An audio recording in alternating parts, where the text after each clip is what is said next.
Bonjour à tous et bienvenue sur la chaîne de J'affiche complet. Je me présente, je m'appelle Clémentine et je suis responsable pricing et revenu management chez J'affiche complet. Aujourd'hui, on se retrouve pour une nouvelle vidéo. Cette vidéo, c'est nos 3 astuces de revenu manager sur les programmes de fidélité Booking. Alors vous allez me dire, oh là là, les programmes de fidélité Booking, il y en a je ne sais combien, je n'arrive pas à comprendre. Beaucoup de clients qui sont arrivés chez nous me disent, oula, j'ai tout activé, je ne sais pas ce que j'ai fait, j'ai l'impression de perdre de l'argent. Alors oui, Booking, ce sont des petits malins, ils vont vous relancer tout le temps pour activer tous leurs programmes de fidélité, hein, c'est tout à leur avantage, ils ont complètement raison, mais c'est vrai qu'il faut apprendre à les utiliser, les connaître et savoir finalement quand et comment les mettre en place. Donc on va voir ensemble 3 astuces sur les programmes de fidélité. Le premier dont je voulais parler, c'est le programme préféré. Alors après le programme Genius, que j'évoquerai pas forcément aujourd'hui, c'est le deuxième programme qui ramène le plus de visibilité et le plus de boost pour vos annonces. Alors le programme préféré, il est un petit peu plus gage de qualité finalement, puisqu'il ne s'applique pas à une grande majorité des annonces. On est à seulement 30% qui ont la possibilité d'être sur le programme préféré, puisqu'il est un petit peu plus restrictif pour pouvoir rentrer dans le programme préféré. Il faut avoir au moins 70% de score de contenu et au moins 7 sur 10 en note de commentaires. Donc pour les clients, c'est beaucoup plus gage de qualité lorsque l'on est préféré. Le programme préféré, si vous ne voyez pas duquel je parle, c'est celui avec petit pouce bleu en l'air qui permet finalement en plus d'être filtré par les clients, et c'est vrai qu'il y a beaucoup de clients qui aiment filtrer sur ce programme-là. Alors pourquoi ça a un avantage ce programme de fidélité? Parce que ça vous amène plus de visibilité.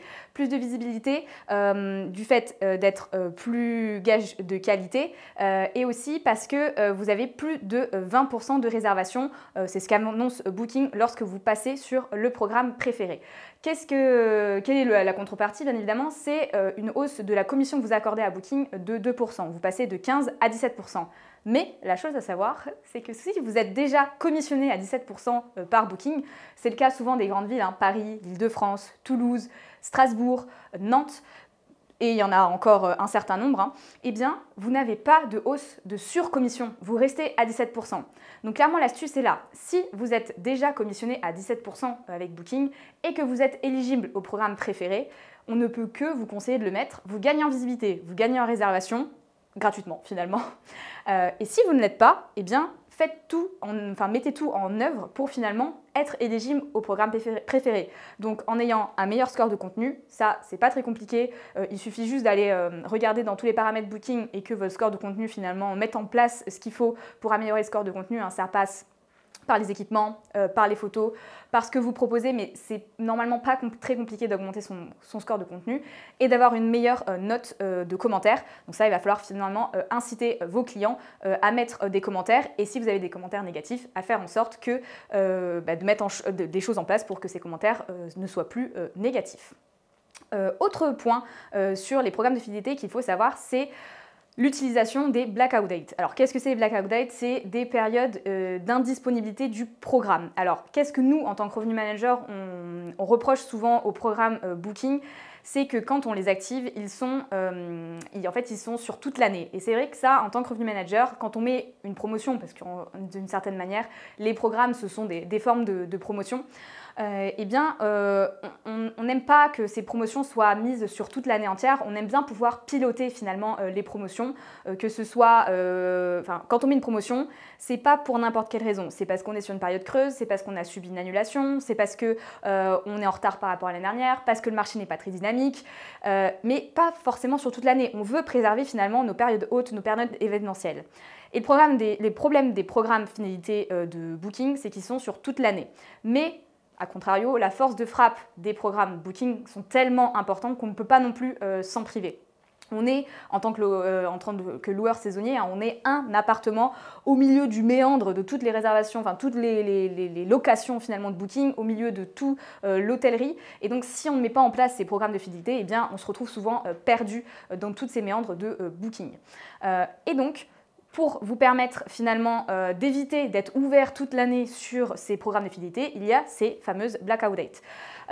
Depuis quelques mois, en plus, Booking a élargi finalement les programmes sur lesquels on peut l'appliquer. À la base, on n'avait que le Genius, où on pouvait mettre 30 jours glissants d'indisponibilité du programme. Clairement, il fallait choisir votre haute saison, les périodes événementielles. Mais maintenant, on a aussi la promo géociblée et la promo mobile qui peuvent avoir des périodes d'indisponibilité. Et en plus, sur ces programmes-là, elles sont illimitées. Donc clairement, vous pouvez dire, je veux mettre mon programme sur telle période et vous supprimez tout le reste. C'est génial à savoir. Et ensuite, sur tout ce qui est campagne Booking, si vous décidez de la mettre en place, pareil, la campagne, c'est Booking qui décide, c'est de telle date à telle date, sur telle fenêtre de réservation.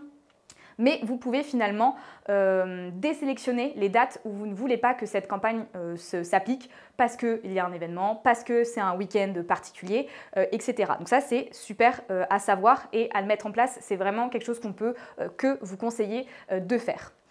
Et enfin, dernier élément à bien savoir sur les programmes, c'est le cumul de ces promotions. Et dernier point à bien prendre en compte, c'est le cumul de ces promotions programmes. C'est vrai qu'il y en a tellement, on peut en activer beaucoup à la fois, mais il faut vraiment faire attention à ce qui ne se cumule pas, ou si en tout cas il se cumule, il faut en avoir conscience et que ce soit en tout cas prévu dans sa stratégie. Alors c'est vrai qu'il y en a tellement qu'on finit parfois par s'y perdre et je pense que c'est un petit peu volontaire de la part de Booking que ce soit pas très clair. Alors si jamais vous voulez aller plus loin, il existe en ligne des tableaux qui permettent de faire un récap finalement de telle promo se cumule avec telle promo mais pas avec celle-ci. Alors vous en trouverez, hein, vous avez juste à taper sur internet cumul des promotions Booking, vous trouverez des tableaux récap. Ils sont pas très simples à lire, mais ça peut toujours être utile. Par contre, je vais quand même vous donner quelques éléments à retenir qui sont les programmes, on va dire, les plus utilisés. On a le Genius. Le Genius, dites-vous que celui-ci se cumule avec tout. Le Genius, c'est le programme de fidélité Booking, donc il va se cumuler avec la promotion mobile, la promotion géo-ciblée, avec les campagnes de promotion. Bon, il se cumule avec tout. Enfin, là, dites-vous, il n'y a pas forcément besoin de se poser de questions. Par contre, la promo mobile, qui, de manière générale, accorde 10% pour les personnes qui réservent via leur téléphone, elle ne se cumule pas avec la promo géo-ciblée qui permet de cibler finalement une nationalité décidée. Eh bien, ces deux ne se cumulent pas. Donc, vous pouvez les mettre ensemble, enfin, vous pouvez activer ces deux promos. Ensemble, elles ne se cumulent pas puisqu'elles ne vont pas attirer la même clientèle. Et de même pour les campagnes de promotion Booking, elles ne se cumulent pas non plus avec les promos mobiles et les promos géo-ciblés. Donc voilà, on a vu ensemble comment finalement booster vos annonces avec les programmes de fidélité de Booking sans perdre trop d'argent. Donc en premier, utilisez le préféré si vous êtes déjà à 17% de commission. En deuxième, n'hésitez pas à utiliser les blackout dates. Ça peut vous permettre de bloquer des périodes où vous ne voulez pas que la promotion s'applique. Et en dernier, attention au cumul des promotions. J'espère que cette vidéo vous aura plu. En tout cas, n'hésitez pas à nous laisser des commentaires. Likez la vidéo et puis si vous voulez en voir de nouvelles, n'hésitez pas à retourner sur la chaîne de J'affiche complet.